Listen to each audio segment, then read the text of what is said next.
Jika ada perbedaan pendapat, kembalikan kepada Allah dan Rasul-Nya. Kalimat provokatif seperti ini sering kita dengar. Namun menandakan orang-orang yang berkata seperti itu nggak tahu dan nggak pernah belajar agama secara hierarkis dan sistematis. Tapi kok ya berani-beraninya pede bicara masalah agama. Di dalam Quran, Sunnah jelas, semuanya jelas. Kalau misalkan ada perdebatan, kembali ke Quran dan Sunnah. Teksnya aja baca. Insya Allah nggak akan terjadi apa-apa. Oke ya, Pak Guru, masih ingat saya kan? Kita sempat ngobrol lama di kantor loh ya.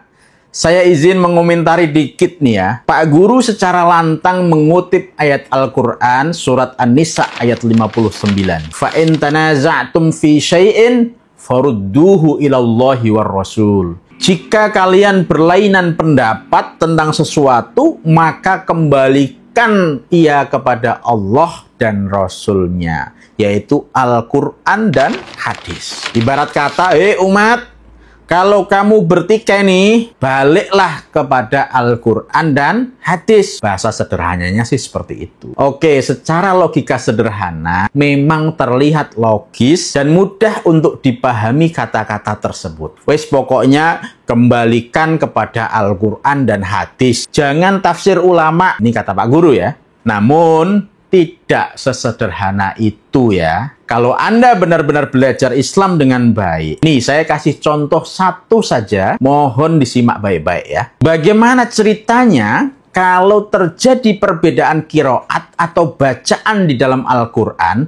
Ini legasi resmi loh dari Rasulullah ya. Bahwa Al-Quran itu ada berbagai macam bacaan. Inna hadzal Quran unzila ala sab'ati ahrufin. Jadi Al-Quran ini diturunkan dengan 7 macam qiraah atau bacaan. Dan banyaknya model qiraah, model bacaan seperti ini ternyata turut di dalam menciptakan perbedaan pendapat antara ulama di dalam mengambil hukum Islam. Saya contohkan nih ayat yang sangat sederhana dan sering kita dengarkan. Ya ayyuhalladzina amanu idza kumtum ilas sholah faghsilu wujuhakum wa aydiyakum ilal marafiq wamsahu biru'usikum wa arjulakum ilal ka'bain.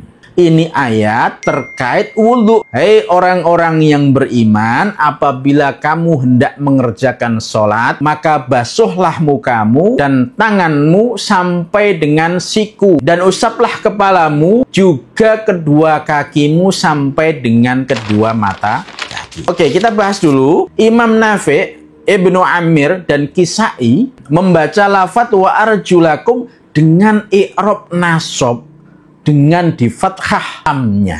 Sedangkan Imam Ibnu Katsir, Abu Amr, dan Hamzah membacanya dengan jer, yaitu wa arjulikum, dengan di kasroh lamnya. Ini semua imam yang saya sebutkan ini imam yang kredibel ya, bukan bacaan yang syad atau dipertanyakan kredibilitasnya ya.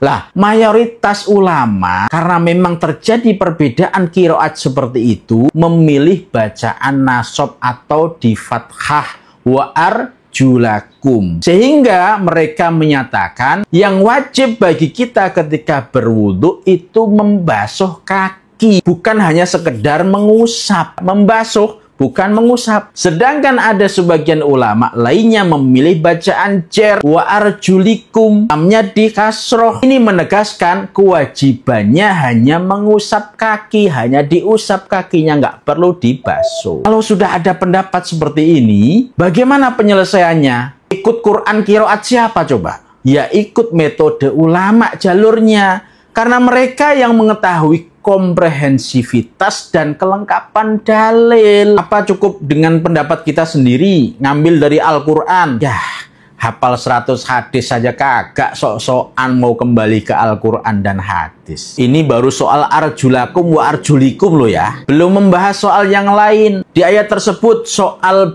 lafadz biru usikum. Itu maknanya bagaimana? Ini kan banyak perbedaan pendapat. Ada yang mengharuskan mengusap semua rambut. Ada juga yang mengatakan sebagian rambut. Namun ada juga yang mengatakan udah sehelai saja cukup. Nah ini kalau kamu tidak ikut ulama, bisa istihad sendiri seperti ini. Ya halu kamu itu. Makanya kalau ngawur itu yang dikira-kira, dipelajari dulu. Jangan asal ngomong. Ini baru yang sederhana loh. Banyak sekali lafaz di dalam Al-Quran yang mempunyai makna ganda atau mustarok. Punya makna zahir, punya makna am, punya makna khas, dan lain-lainnya. Ini ada ilmu dan metodenya semua. Bukan asal comot ulama itu. Ya, Baraya, afala ta'qilun?